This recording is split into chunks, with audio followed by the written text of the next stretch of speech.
Hello and welcome to this Swift programming video. My name is David Thorne. In this video I'm going to show you how to compare the contents of a file to see whether or not they are exactly the same file using the Swift FileManager.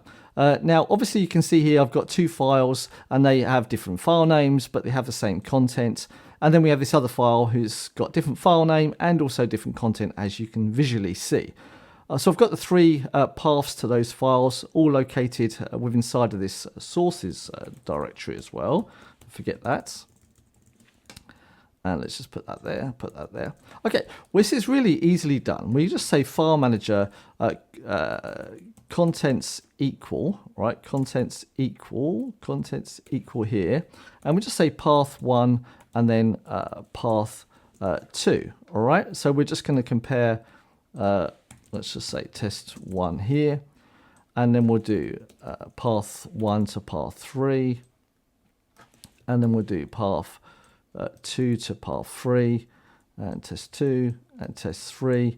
So we're comparing 1 to 2, 1 to 3, and then we're comparing 1 to 1 doesn't make any difference. So then we're comparing 2 to 3. We compared 2 to 1 here already. So yeah, this is all we need to test, because we're now testing 1 and 3, we're testing 2 and 3, and we're testing 2 and 1. So we can come here and say assert here that test 1 and assert test 2, and then assert test 3. And obviously path 1 and 2, they are the same image, so we're happy with that. Path 1 and 3 should not be the same, and 2 and 3 should not be the same either. So when we run this, we should then have basically a program exited with 0 down the bottom. And we can see that it doesn't like it already. So path 1 and 2, test 1, path 1 and 2 are not equal. And that's just Xcode being useless at renaming files. It just didn't rename that file whatsoever. So let's just run it once again. And this time it's correct. Okay, so I just don't trust Xcode at the moment. I don't know whether it's an update or something, but like renaming files, it's just an absolute nightmare when you're talking about the package manager. If it's just normal Xcode projects, it seems to work fine, but the package manager is just terrible. So now you can see that we can check the contents of each file, right? But what I want to show you, I want to talk to you about is that this contents equal, this is going to check to see whether or not the files exist left and right. So if the file 1 doesn't exist, then obviously it's not going to be equal, all right? If file 2 doesn't exist, and we can do this by, if we can do this just by saying path 4, for example, and just adding some random stuff here. So path 4, my mistake. Path 4, and now we can come back to here and say test 4 is then path 1 and path 4, and do test 4, and this should fail as well, right? This should fail. And as we expected, it's failed. So if one of the files doesn't exist, it's going to fail already, all right? The next thing it's going to do is it's going to check the file size of each one.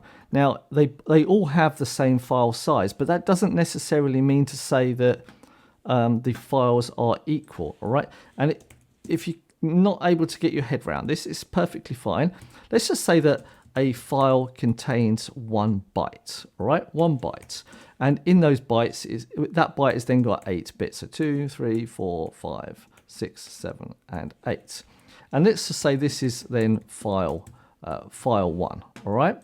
And then this is then file 2, right? They have the same size, right? Because they're 1 byte each. So that doesn't make them exactly the same because they have the same size, because this 1 bit could change here, but file 2 still has the size of 1 byte. So it means that you've got to check every single bit in every single byte, right, to work out whether or not the file is exact. So this content equals needs to load the contents of this path here into memory, and then load the contents of this path here also into memory, and then compare bit for bit, whether or not they are the same. Now, how the Swift framework does that inside, I'm not 100% sure, but I do know that it's a lot slower than using other lower methods of that. I might make another video showing the race between the two, but I do know that you can implement it using a lot lower level code, and it will be faster. All right. So this is something that you can use, and if you're just going to be using smaller files like image files like 3 or 4 megabytes and stuff like that, and you have a good network connection or an internet connection or something like that, then content equals will be fine. Now, if you're starting to work with say 1 or 2 gigabyte files, or even like 400 or 500 megabyte files, then I would think about doing different ways or finding different ways of doing this, right? And rather than letting the Swift framework do it itself, try and work out ways of doing it yourself instead. So, but it's okay for small files. So I would say if the file size is say less than a couple of megabytes, right, then use content equals, it's fine. But I would say if it's more than a couple of megabytes, I wouldn't use this method. I would definitely try to find other ways and means of getting around this. So with that said, I just wanted to give you a introduction to how you can compare files and their contents. All right, and as you can see here, they are different. Now, if we were to change one bit within inside of this one file, then it naturally would be different. Now, you could then talk about the likes of the file creation date, the last modification date, or all of the other dates that the file has on it. You could go into the EXIF information and see whether or not that data has changed, because there are lots and lots of ways to confirm whether or not the file has changed. Obviously, the best way is to take some form of hash, and that could be then a SHA-256 sum of it, a checksum or MD5 or something like that to make an MD5 or make a hash of that one file to then compare the files on whether or not the hashes are the same. So it can be that this one file, path 1, is on one remote server and the path 2 is on another remote server. So if you are on another system and you want to compare these two files, that 1/3 middle server needs to download both files to be able to compare the full every bit for bit with each other.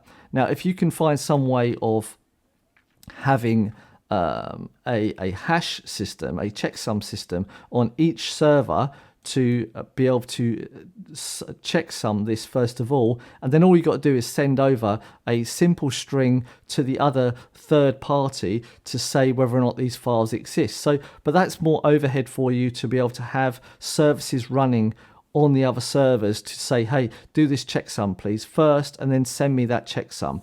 But if you were going to have some form of system set up where you wanted all the files to be synchronized with one another, then that would obviously be the most efficient way to have some form of service running to then analyze that system to make a database of all checksums of every single file, or when requested, upon request, do a checksum and then send that checksum. Because if that one file is, say, 12 megabytes or 12 gigabytes in size or 5 gigabytes in size, it's going to be way quicker for a checksum to work and then to be saved and then to check the last modification date or something like that to see if it has changed relative to that one checksum. If it hasn't changed, you know that checksum is exactly the same still. So with that said, a little bit of rambling there, but I hope you've got something out of this one video. I've spent a lot of time sorting all of my files and my folders and my videos and my images over the past 20 years of digitalization and so on. And this has been a great help. And well, Content Equal hasn't been a great help actually. This is why I'm making this video, because I want to make this video first of all to show you how you can then speed it up. Now, traversing file systems, if you do it the wrong way, can be costly, and it can take you 4 or 5 seconds. But you need to have you definitely need to have a connection with that other file system first of all, and that file system needs to be awake and stuff like that to have the fastest time to be able to check. That's why it's really important that if you have done that analysis already of a file system or a file, then to try and find a way of saving that information to not have to do it again. So if you're going to write code where you're comparing files, then try and make a database on each side if it's on different remote systems to check that one file instead. Because in all fairness, you could for example have you could make a hash of this one file, make a hash of this other file, and then save it elsewhere in another file of a list of all your hashes, and then just have a hash map of this one path relative to that other one hash, and that would be less information that you need to load then. And just simply loading a file containing all of the hash maps is possibly a lot more efficient. Anyway, with that said, thank you very much for watching. If you did get anything out of this one video, don't forget to like, subscribe, share, and do all of the other social media things that you can do out there. This video is a bit later today. Normally I'm hoping to get it out at 12 o'clock, but I was in Cologne yesterday and didn't get back till very, very late, and I hadn't made a video. And so with that said, sorry for it being a bit late if you are punctually looking for this one video. Oh well, otherwise it should be out in, well, you're watching it right now anyway, so I'm interested to see what was the time when you were watching it. Anyway, with that said, thanks very much for watching. If you've got any questions, feedback or concerns, just don't forget to use the comment section down below. Other than that, see you in the next video. Ciao, ciao, and goodbye.